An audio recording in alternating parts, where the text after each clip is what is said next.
जय हिंद दोस्तों, मैं राहुल सर आप सबका बहुत बहुत स्वागत करता हूँ। तो दोस्तों, जो आज की वीडियो है, आज की वीडियो में हमने देखो पिछली दो वीडियो में पारिस्थितिक तंत्र है ना, और पारिस्थितिक से रिलेटेड जितने भी टॉपिक हैं उन सबको विद थ्योरी के कंप्लीट किया है। मतलब हमारा थ्योरी जो सेशन था, थ्योरी जो पार्ट था, वो हमारा कंप्लीट हो चुका है।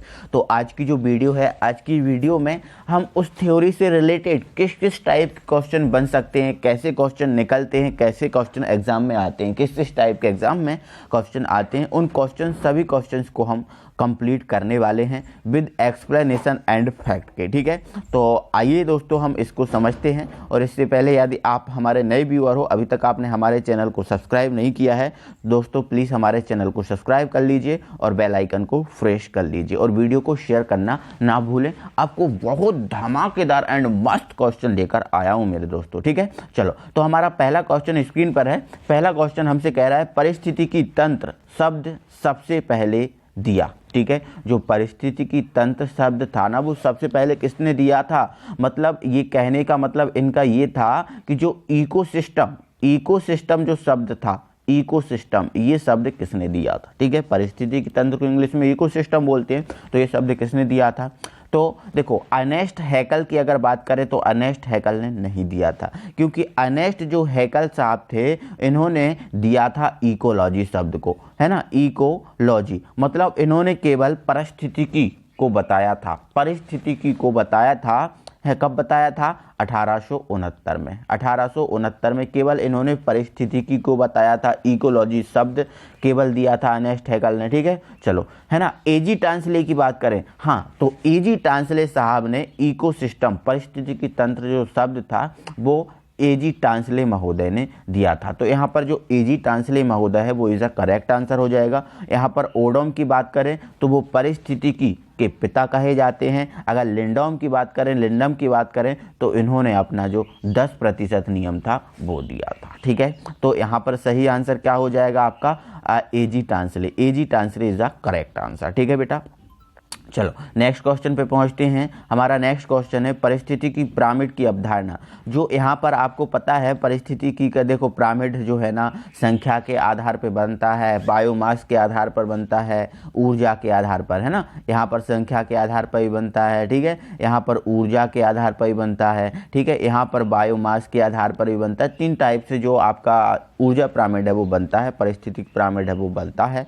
तो ये पारिस्थितिक पिरामिड जो है ना, कभी कोई किसी स्थल का उल्टा भी होता है ना, किसी का सीधा भी होता है। तो किसी भी टाइप से जो आपका पिरामिड होता है वो बनता है। तो ये पिरामिड की अवधारणा, जो पिरामिड शब्द है, ये किसके मन में आया था, किसके दिमाग में सबसे पहले आया था, ये आपको बताना है। ठीक है, तो पारिस्थितिक जो पिरामिड है, इसकी जो अवधारणा है वो आई थी सबसे पहले चार्ल्स एल्टन महोदय के दिमाग में। ठीक है, तो पारिस्थितिक पिरामिड की जो अवधारणा है चार्ल्स एल्टन महोदय ने दी थी, चार्ल्स एल्टन। ठीक है, ओडम का आपको पता ही है, पारिस्थितिकी के पिता हैं, है ना। टांसले का आपको पता ही है, जो इकोसिस्टम, पारिस्थितिक तंत्र है, इस शब्द को दिया था। और हैकले का भी आपको पता है, केवल इकोलॉजी को दिया था। ठीक है, चलो आगे बढ़ जाते हैं अगले क्वेश्चन पे। निम्न में से कौन सा नाइट्रोजन चक्र का भाग नहीं है? अब यहाँ नाइट्रोजन चक्र का भाग नहीं है वो चीज़ पूछी है। ठीक है, तो पहले आपको मैं नाइट्रोजन चक्र के बारे में आपको बताता हूँ। ठीक है, देखो आपको ये दिख रहा होगा, ये आपका एक पूरा नाइट्रोजन चक्र है, ये पूरा एक आपको नाइट्रोजन चक्र है। ठीक है,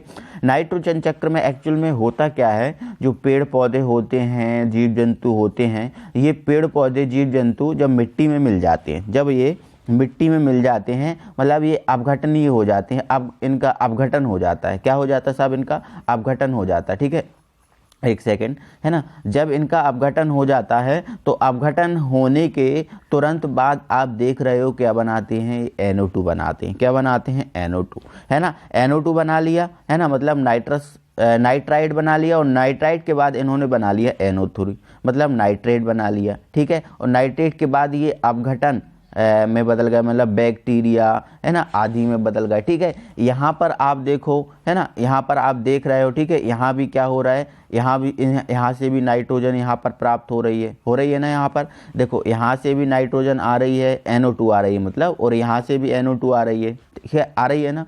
तो यहाँ NO2, NO3, ये बैक्टीरिया, ये वगैरह वगैरह बनती है। ठीक है, तो आप देख लो यहाँ पर नाइट्रोजन चक्र को। अब जो क्वेश्चन आया था उसको दिखाता हूँ मैं आपको। ठीक है, चलो यहाँ पर देखो, यहाँ पर देखो वायुमंडलीय नाइट्रोजन, देखो नाइट्रोजन वायुमंडलीय नाइट्रोजन तो हाँ बन सकती, क्योंकि नाइट्रोजन इसमें है, NO2 है इसमें, है ना, तो कहीं ना कहीं ये N2 में भी बदल सकती है। क्या अमोनिया बनती है? तो बिल्कुल, अमोनिया का सूत्र क्या होता है? NH3। क्या होता है? NH3। इसमें भी नाइट्रोजन है, तो कहीं ना कहीं ये भी नाइट्रोजन चक्र में अमोनिया जो है ना वो बन सकती है, अमोनिया जो है ना वो बन सकती है। और आप देख भी रहे हो यहाँ पर ये बन रहा है, देखो यहाँ से जो पेड़ पौधे हैं ना सबसे पहले क्या बना रहे हैं? अमोनिया, ठीक है, अमोनियम, सॉरी अमोनियम, NH4, है ना, और अमोनियम से अमोनिया भी बन जाएगी, ठीक है ना, समझ रहे हो कि नहीं? ठीक है, चलो तो यहाँ से आपको देखो, यहाँ पर आप 3 चीज़ें देख चुके हो। ये भी बन सकता है वायुमंडलीय नाइट्रोजन, क्योंकि ये नाइट्रोजन चक्र है तो नाइट्रोजन तो बनेगा ही। अमोनिया NH3, है ना, जो नाइट्रोजन भी इसमें है, मतलब ये भी बन सकता है। अब मृतजीव, है ना, तो मृतजीव तो आराम से बन सकते हैं साहब यार, क्या क्यों नहीं बन सकते? ठीक है, क्या है, ये पेड़ पौधे, ये जीव जंतु जब मृत होंगे तभी तो ये आके इसमें ट्रांसलेट होंगे, ये आके इसमें ट्रांसलेट होंगे, है ना, तो मृत जीव भी इसका हो सकता है, ठीक है। बट हाइड्रोजन सल्फाइड, मृत जीव भी हो सकता है, बट हाइड्रोजन सल्फाइड H2S जो है ना ये कहीं नहीं हो सकता, है ना। नाइट्रोजन चक्र में तो इसका कोई मतलब ही नहीं है, H कहाँ से लाएंगे, S कहाँ से लाएंगे, तो ये तो होता ही नहीं है, ठीक है। तो ये आपका जो है ना इसका सही आंसर है कि 1 सेकंड, है ना, आपको क्वेश्चन नाइट्रोजन चक्र का भाग नहीं है पूछा था, ठीक है, तो हाइड्रोजन सल्फाइड इसका भाग नहीं है, ठीक है। चलो अगले क्वेश्चन पे बात कर लेते हैं, ठीक है। हमारा अगला क्वेश्चन है पारिस्थितिक तंत्र का अजैविक घटक निम्न में से है। अब यहाँ पर अजैविक घटक की बात कर रहे हैं, ठीक है, जिसमें जीव, मतलब जिसका जीव ना हो, ठीक है, जीव ना हो वो क्या होता है? अजैव, ठीक है। जैसे यहाँ से बोला इसने पर्णहरित, ठीक है, इसने क्या बोला? पर्णहरित, सॉरी कैक्टस, इसने बोला पर्णहरित, इससे बोला वन के वृक्ष, ये सब जीवित है ना, क्या है? सब जीवित है, ठीक है। चलो यहाँ पर जो शैवाल है, इस शैवाल जो है ना वो एक अजैविक घटक में काउंट किया जाता है, तो यहाँ पर आप शैवाल इधर करेक्ट आंसर कर सकते हैं, ठीक है।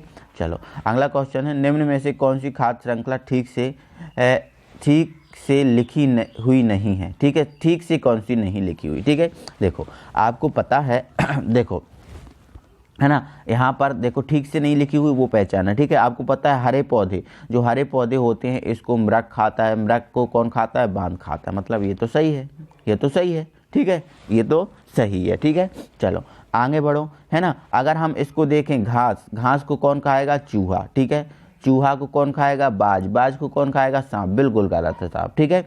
आपको देखो ये पता है कि घास को तो चूहा खाएगा, 1 सेकंड, है ना, 1 सेकंड बेटा, है ना, तो घास को तो चूहा खाएगा, कोई दिक्कत नहीं, घास को ना चूहा खाएगा, बट चूहा जो है ना वो कौन खाएगा? सांप खाएगा। चूहा कौन खाएगा? सांप। और फिर जो सांप है, सांप को खाएगा बाज, सांप को खाएगा कौन? बाज।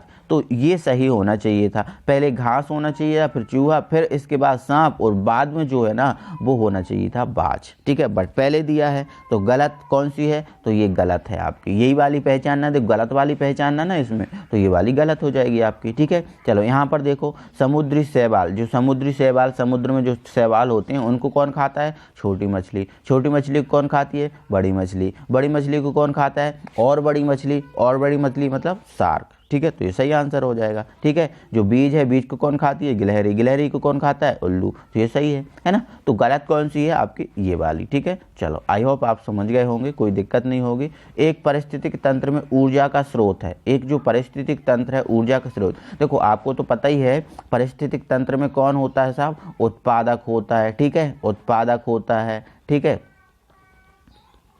उपभोक्ता होता है, ठीक है, और अपघटन होता है। तो उत्पादक का काम क्या होता है? उत्पादक क्या करते हैं? जो सूर्य का प्रकाश होता है, सूर्य के प्रकाश से क्या करते हैं? ऊर्जा प्राप्त करते हैं। तो ऊर्जा का स्रोत पूछा है तो सूर्य की रोशनी ही सबसे पहले ऊर्जा का स्रोत होगी ना, तो ऊर्जा का स्रोत कौन होगा? सूर्य की रोशनी। ये करेक्ट आंसर आपका हो गया, ठीक है। पारिस्थितिक तंत्र में निम्न में से कौन सा प्राइमेट सदैव सीधा रहता है? सदैव सीधा रहता है, तो हमेशा याद रखना आप, देखो हमेशा याद रखना कि कौन सा प्राइमेट सदैव सीधा रहता है। सीधा का मतलब ये इस टाइप से, सीधा का मतलब ये होता है इस टाइप से, ठीक है। तो हमेशा याद रखना जो आपका ऊर्जा का प्राइमेट है, ऊर्जा का प्राइमेट हमेशा सीधा रहता है, हमेशा सीधा रहता है। जैव भार का उल्टा रहता है, जैव सांद्रण का उल्टा रहता है, जीव भार का भी कैसा रहता है? जीव भार का, जीव भार का भी कैसा होता है, उल्टा होता है। लेकिन ऊर्जा का पिरामिड हमेशा आपको कैसा मिलने वाला है, सीधा मिलने वाला है, ठीक है। तो जैव भार, जैव सांद्रण, जीव भार, ठीक है, इनके सबके कैसे होंगे, उल्टे होंगे, मतलब उल्टे होंगे मतलब इस टाइप के पिरामिड होंगे, ठीक है। बट ऊर्जा का हमेशा कैसा होगा, सीधा होगा, इस टाइप से आप ध्यान रखना, ठीक है। तो ऊर्जा इसमें सही आंसर हो जाएगा। जैव भार के पिरामिड उल्टे होते हैं, जैव भार के पिरामिड उल्टे होते हैं, यहाँ पर उल्टे लिखा है ना, उल्टे होते हैं, ठीक है। अब जैव भार के पिरामिड उल्टे होती हैं तो इसमें से किसके उल्टे पिरामिड है, ठीक है। तो वृक्ष पारिस्थितिक तंत्र में इसका तो साफ सीधा रहेगा, ठीक है। तालाब पारिस्थितिक तंत्र में, है ना, तो तालाब जो पारिस्थितिक तंत्र होगा इसका रहेगा उल्टा, इसका रहेगा उल्टा, ठीक है। कैसे आपको बता देता हूँ, कैसे आपको बता दे रहा हूँ, ठीक है। अगर इनका हम ऊर्जा के आधार पर देखें ग्राफ, ठीक है, तो आपको पता है जो तालाब होता है, तालाब में सबसे पहले छोटे जो है ना शैवाल होते हैं, या फिर हम कहें छोटे छोटे प्लवक होते हैं जिनकी ऊर्जा बहुत कम होती है, छोटे छोटे प्लवक होते हैं, है ना, जिनकी ऊर्जा बहुत कम होती है, ठीक है। उनसे बड़े क्या होते हैं, कुछ सूक्ष्म जीव होते हैं, कुछ सूक्ष्म जीव होते हैं जिनकी ऊर्जा जो नीचे जो प्लवक हैं इनसे ज़्यादा होती है, ठीक है। उनसे बड़े फिर छोटी मछलियाँ होती हैं, छोटी मछलियाँ होती हैं, उनकी ऊर्जा ये सूक्ष्म जीव हैं उनसे ज़्यादा होगी, ठीक है। इसके बाद फिर जो बड़ी मछलियाँ होती हैं, और बड़ी मछलियों की जो ऊर्जा होगी वो क्या होगी, इन छोटी छोटी मछलियों से ज़्यादा होंगी। फिर अगर और देखें तो इसके ऊपर कौन होता है, शार्क मछली होती है, और इनकी ऊर्जा है ना सबसे ज़्यादा होती है, ठीक है। तो ऊर्जा के ग्राफ में अगर देखें तो इस टाइप से बनेगा, सबसे नीचे छोटे छोटे प्लवक होंगे, है ना, शैवाल वगैरह, उससे ऊपर सूक्ष्म जीव, उससे छोटी मछली, फिर उससे बड़ी मछली, और फिर उससे बड़ी मछली, ठीक है। तो इसका अगर ऊर्जा के क्रम में देखें तो प्लवक की ऊर्जा सबसे कम होगी, और जो बड़ी मछली है ना उसकी ऊर्जा सबसे ज़्यादा होगी, ठीक है। तो उल्टे किसके होंगे, तो यहाँ पर जो उल्टे होंगे ना वो तालाब के होंगे, किसके होंगे, तालाब के, ठीक है। तालाब पारिस्थितिक तंत्र है ना आपको, ठीक है, तालाब का ये करेक्ट आंसर हो जाएगा आपका, ठीक है। चलो आगे बढ़ते हैं, अगले क्वेश्चन पे बात करते हैं। पारिस्थितिक का पिता किसे कहा जाता है, तो आपको पता ही है पारिस्थितिक का पिता किसको कहा जाता है, ओडम महोदय को कहा जाता है, ठीक है। चलो अगले क्वेश्चन पे, पारिस्थितिक तंत्र में ऊर्जा का प्रवाह होता है, जो पारिस्थितिक तंत्र होता है इसमें ऊर्जा का प्रवाह आपको मैंने पहले भी बता दिया था। जो पारिस्थितिक तंत्र है एक खुला तंत्र है, पारिस्थितिक तंत्र कैसा है, एक खुला तंत्र है, खुला, इस पे किसी का हस्तक्षेप नहीं है, कोई बंधन नहीं है, खुला है, और इसमें जो ऊर्जा का प्रवाह होता है हमेशा एक दिशीय होता है। पारिस्थितिक तंत्र में ऊर्जा का प्रवाह एक दिशीय होता है, एक दिशा में होता है, ठीक है। ऊर्जा का प्रवाह एक दिशा में होता है, ठीक है। चलो आगे बढ़ते हैं, अगले क्वेश्चन पे बात करते हैं। हमारे 10 क्वेश्चन यहाँ पर कंप्लीट हो चुके हैं। हमारा 11वां क्वेश्चन है दोस्तों, घास भूमि क्षेत्र के परितंत्र की खाद्य श्रृंखला में सबसे उच्च स्तर के उपभोक्ता होते हैं, ठीक है। मतलब एक क्या है, घास भूमि है, ठीक है, ये आपको दिखा दिया, ये घास भूमि है। इस घास भूमि के क्षेत्र के परितंत्र की जो खाद्य श्रृंखला है इसमें सबसे उच्च स्तर पर कौन आएगा, सबसे उच्च स्तर पर कौन आएगा उसको आपको देखना, ठीक है। देखो यहाँ पर मैं ऑप्शन दिखा दे रहा हूँ, ऑप्शन देख लो, ठीक है। तो देखो ये मैंने बना दिया घास स्थल, ठीक है।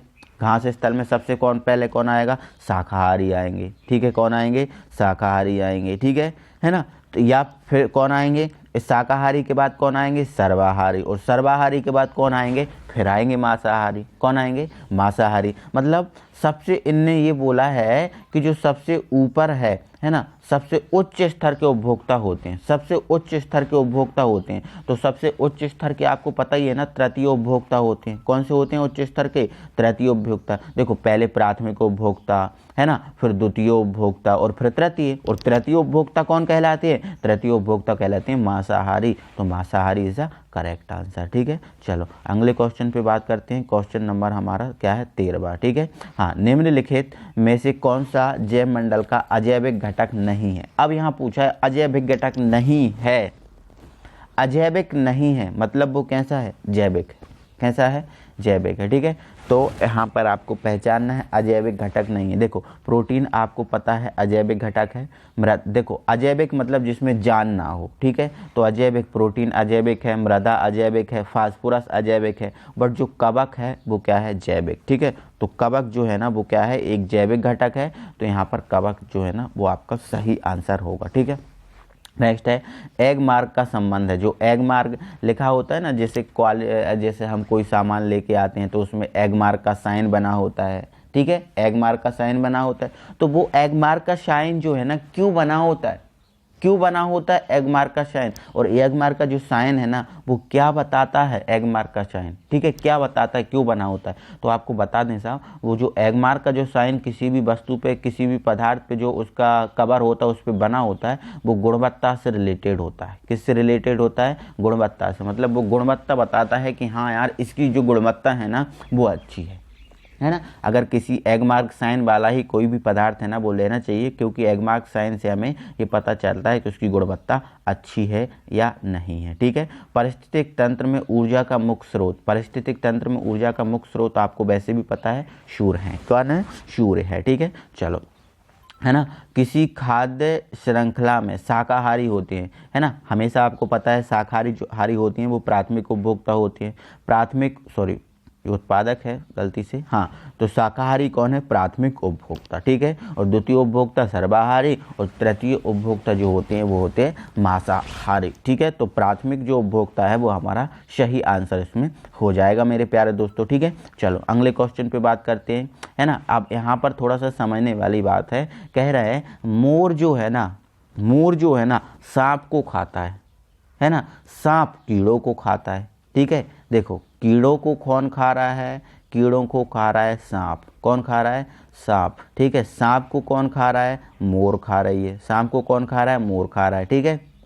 कीड़ों खाता, और कीड़े हरे पौधों को खाते हैं, ठीक है। जो कीड़े किसको खाते हैं, पौधों को खाते हैं, ठीक है। तो ये एक श्रृंखला बन गई, ये एक श्रृंखला बन गई। तो मोर का पोषण स्तर क्या है, देखो यहाँ पर ये कीड़े क्या है, प्राथमिक उपभोक्ता, ठीक है। यहाँ पर ये कौन है, सांप द्वितीय उपभोक्ता, है ना। और मोर कौन है, तृतीय उपभोक्ता। कौन है, तृतीय उपभोक्ता। आप समझ रहे हो ना, ये उत्पादक हुआ, है ना। उत्पादक को जिसने खाया प्राथमिक उपभोक्ता, प्राथमिक उपभोक्ता को जिसने खाया द्वितीय, और द्वितीय को जिसने खाया वो कौन है, तृतीय। तो मोर कौन है, तृतीय उपभोक्ता, ठीक है। तो यहाँ पर देखो प्राथमिक उपभोक्ता, अंतिम अपघटक, अपघटक तो हो नहीं सकता, प्राथमिक उपभोक्ता है नहीं आंसर, ठीक है।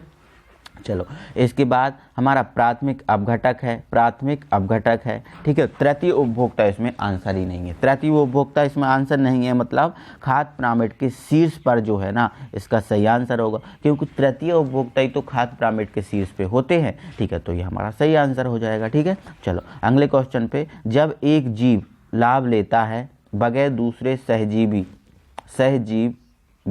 जीव को प्रभावित किए हुए, तो वो कहलाता है, वो क्या कहलाता है, तो वो कहलाता है साहब सहभोजी।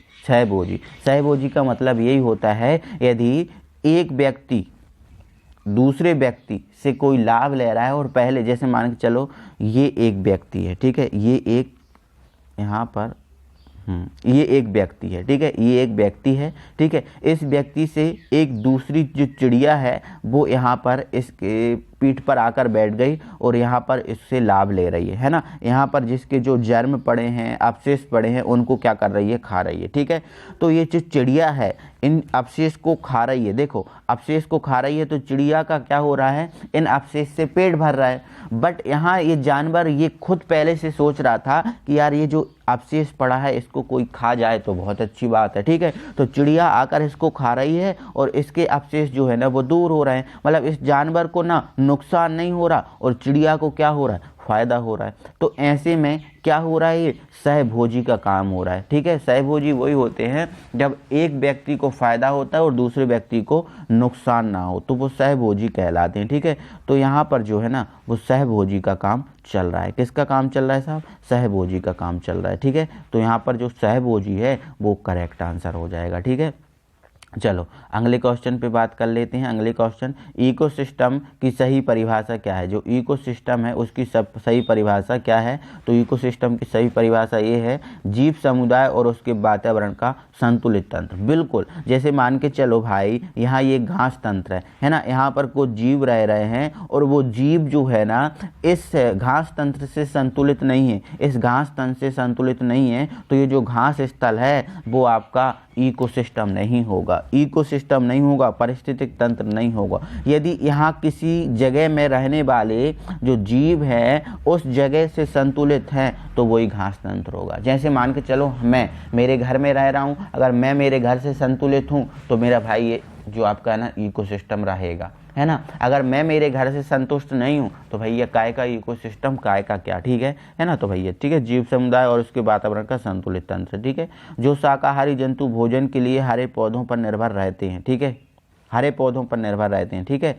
तो उन्हें क्या बोलते हैं आप, प्राथमिक उपभोक्ता बोलते हैं। तो प्राथमिक उपभोक्ता कहाँ है आंसर, प्रथम चरण उपभोक्ता, ये सही है, ठीक है, प्रथम चरण उपभोक्ता, ठीक है। तो आज की वीडियो में दोस्तों हमने कितने क्वेश्चन कंप्लीट कर लिए हैं, 20 क्वेश्चन कंप्लीट कर लिए हैं, ठीक है। और जो अगली वीडियो आपको मिलने वाली है, अगली वीडियो में भी आपको 20 क्वेश्चन मिलेंगे, ठीक है। चलो, तो आज के लिए बस इतना ही, अगली वीडियो में हम फिर आपसे मिलेंगे, तब तक के लिए थैंक यू वेरी मच।